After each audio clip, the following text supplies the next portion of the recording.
Hey, Robin and Curvy. Tom. Curvy. Whoa, girl. Y'all are hilarious. I can see it's about to go down already.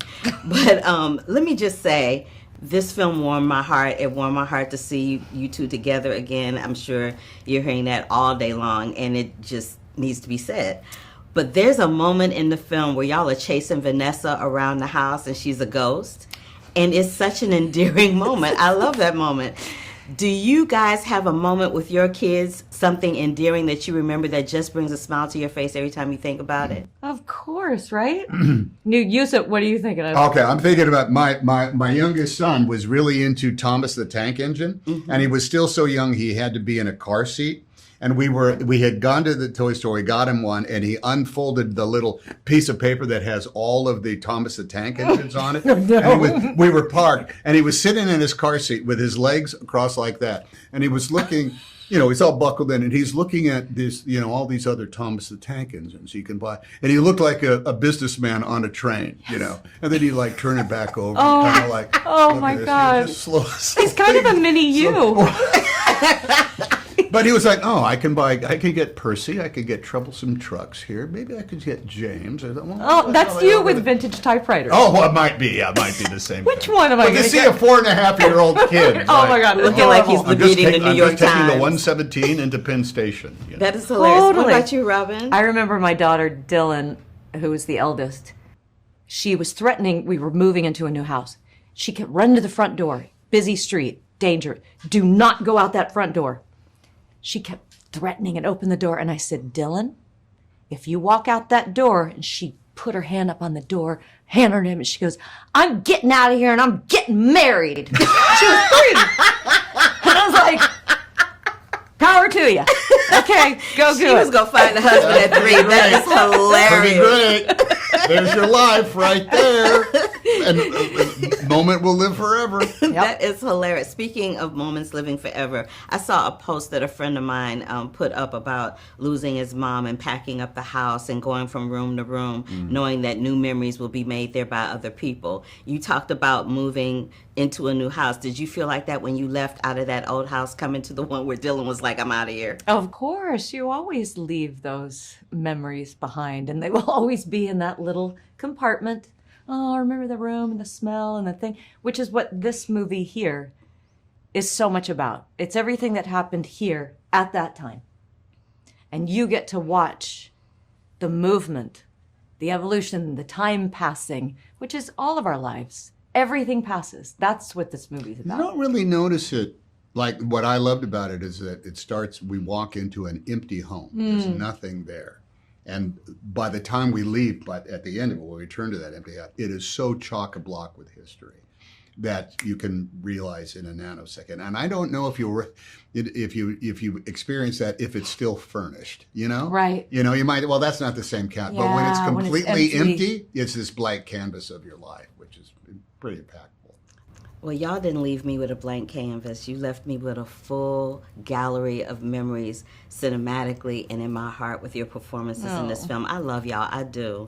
And so I really just want to take this time in ending the interview to let you know that and to thank you for giving me the opportunity to speak to you today. I really do appreciate Carla. it. Curvy Carla. Now, is it called Curvy because when you drive here, there's so many, you got to go around so many corners? You know what? That is exactly it, Tom Hanks. That is the exactly Curvy? why it's called the Curvy. All right.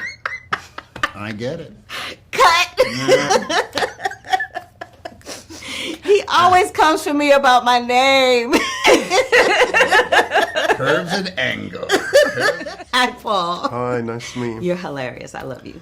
I really enjoyed your performance in this film, and this is why. I act a little bit myself, mostly in sitcoms. And what I noticed is that home here plays like a play. Yeah. Right? Because the action takes place in one room. And with your character, Al, I noticed that you kind of made a character out of your drinking and the bottle. It was very, very nuanced. And it was interesting to me. And I just wanted to know, for you, how do you go about making a character that nuanced, that small, that specific in a space like that?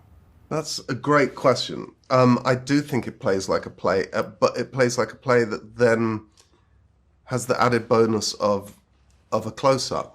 Somebody can walk into frame, and as long as everybody's agreed who is holding the story at that time, you know, it can be incredibly effective, and I think it works really well in the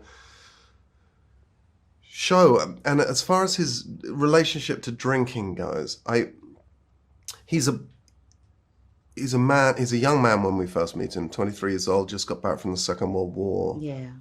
Grew up during the Depression.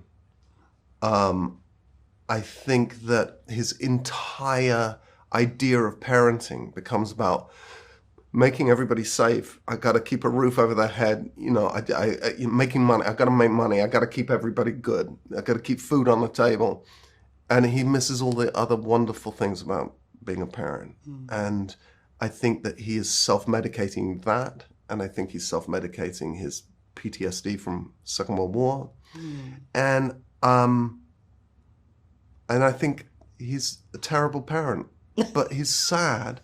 It's so sad and moving because it's coming from a place of, and I know those men.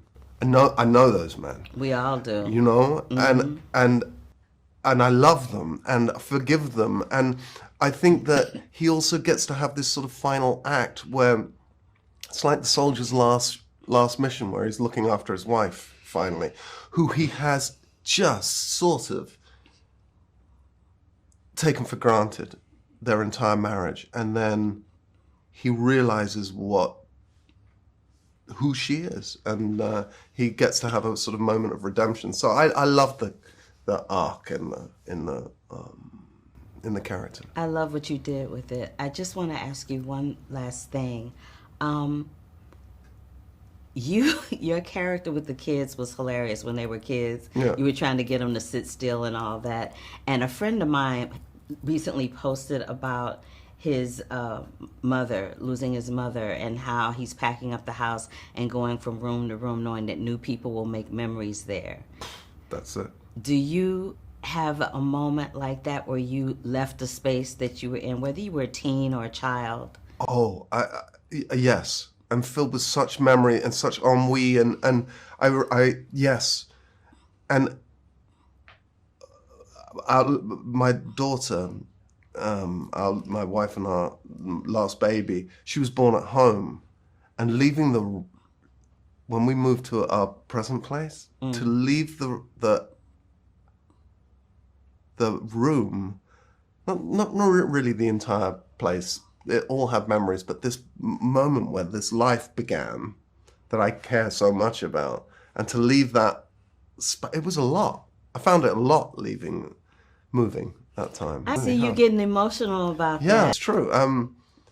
It's true, and I think about that with the spaces that Jennifer and I have made for our kids, and when Jennifer and I are gone, what memories those spaces will have for our children, and I hope that they are filled with good, warm, kind memories. You know. Well, you gave me good, warm, kind answers to my questions, Thank you and very much. I appreciate you. I'm a huge fan of your work, and thank you for the opportunity. So lovely meeting you. Nice meeting you too. All right, you Bye. take care. Bye.